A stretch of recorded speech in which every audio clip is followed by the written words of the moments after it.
Hey everyone, it's Jenny at JC Cards, and today I'm going to be showing you how I created this card, which uses Finetec metallic watercolors and Paper Rose Studio stamps and dies. Finetec watercolors are so pretty in real life, and you can actually use them on normal cardstock, so they're absolutely great for using on dark cardstock, as I'm going to show you here. I'm starting off by stamping this large mandala stamp. It's a red rubber stamp from Paper Rose Studios. Paper Rose Studios is an Australian stamp company, and it's carried by Topflight Stamps, who specialise in providing stamps and dies and other craft supplies from companies outside of the US. They're great quality and I absolutely love their stuff. I saw they had a lot more coming at Creativation. There were some sneak peeks, so I'm really excited and hopefully going to get my hands on some more of their stuff really soon. So I'm starting off with a panel of dark grey cardstock. This is by Catherine Pooler and it's from the Smoke and Mirrors set of cardstock, which comes in light, medium and dark grey. This is the darkest. And my square measures approximately 6 by 6 inches. I've placed it into my MISTI and treated it with a powder bag because I'm going to be heat embossing the image. I've then inked it up with WOW embossing ink, and then I'm going to be heat embossing with WOW Metallic Platinum, which is a really nice kind of warm silvery colour. I stamped the image twice, I only showed you it once, just to make sure that I got a good impression. However, these red rubber stamps are very detailed and stamp really, really well. I'm then going to heat it with my heat tool. I'm using the WOW Embossing Dual Heat Tool on setting 2. And I'm just going to speed it up here, but this, you even could just leave it like this, you wouldn't even need to watercolour it in, it's such a beautiful stamp. Look at the detail that you get, it's absolutely stunning, and I'm a huge sucker for mandala stamps. Now I'm going to be using the Pastel Garden set from Finetec. So I got this a couple of years ago. I believe Finetec have now changed their name. They're from Germany, and you can get each of the watercolours individually and then they just pop in place in these little palettes, which you can buy separately. And this set actually, they all came together. I bought 4 or 5 sets, and the trick with Finetec is to make sure that you add water, so I'm adding a couple of spritzes of clear water here, and then just walk away for 5-10 minutes. Let the water soak in, and then you can come back, mix them in a little bit, and that way you'll get good, thick, highly pigmented metallic watercolour when you use it. If you don't do it this way, it won't be anywhere near as intense, and the glitter or the shine won't be anywhere near as good. So I strongly recommend spritzing first and leaving it for 5-10 minutes. So I'm going to start off, I'm using a round number 4 brush.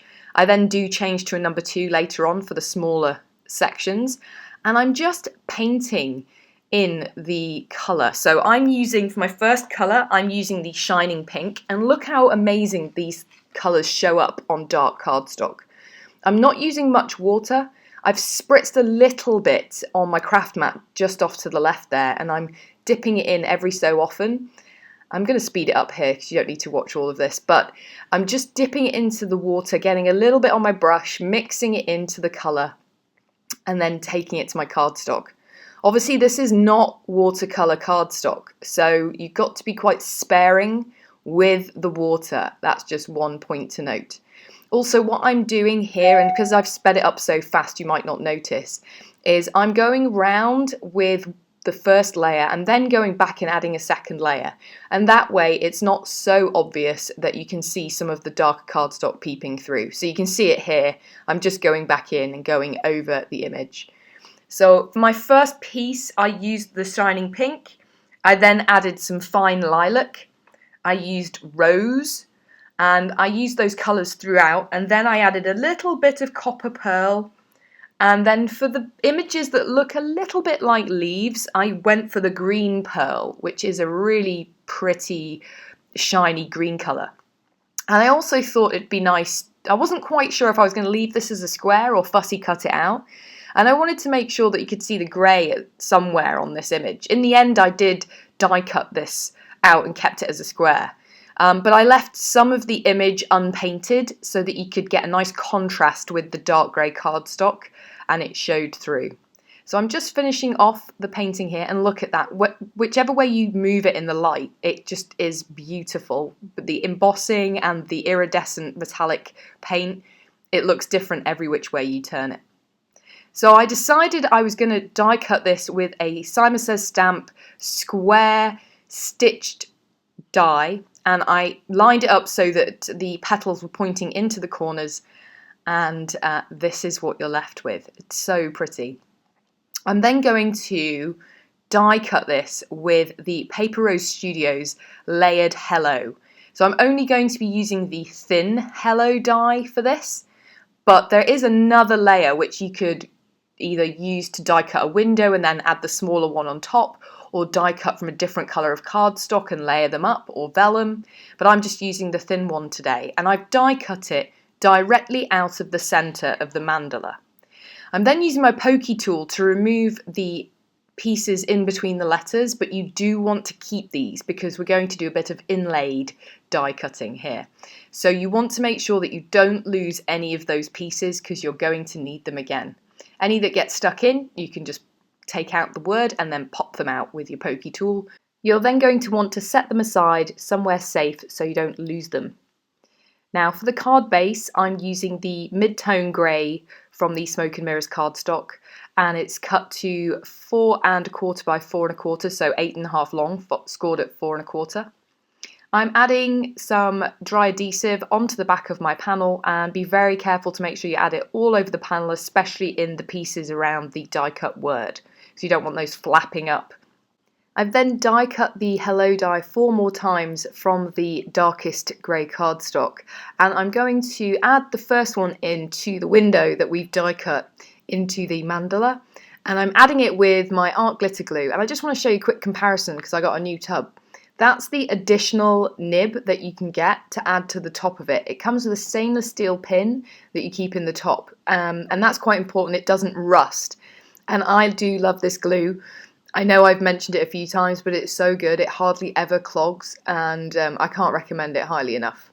So I've added that all over the back of one of the dark grey Hello die cuts, and I'm just adding it in. I'm then going to add glue into all of the areas where we kept pieces from our first die cut Hello, and I'm going to pop them back in. And that is the inlay die cutting technique in a nutshell. You get a perfectly smooth surface, and you can leave it like that, but however, I wanted to make sure that I didn't lose any of this background. It's too pretty, so I've decided to stack another 3 dark grey Hellos together for dimension. So I'm just using my glue again, and I'm stacking them one on top of the other as a separate piece, and then I'll overlay it onto the top of the first one. We'll then finish the whole piece by adding the original die cut on the top for a seamless stacked Hello that blends in with the background. I would add that I used the dark grey cardstock again here, both to tie in with the corners if you look at it from the side, but also adds a slight outline so that you can just about see the Hello if you're looking directly from above onto the card. And that finishes it. I hope you've enjoyed. If you did, please consider subscribing to my channel, and don't forget to hit that bell to be reminded when I have a new video. I do try to post a video a couple of times a week at the moment, so there should be new content coming up. And if you did enjoy this one, there's a couple of other videos you might enjoy by clicking these links here. Have an awesome day. Bye!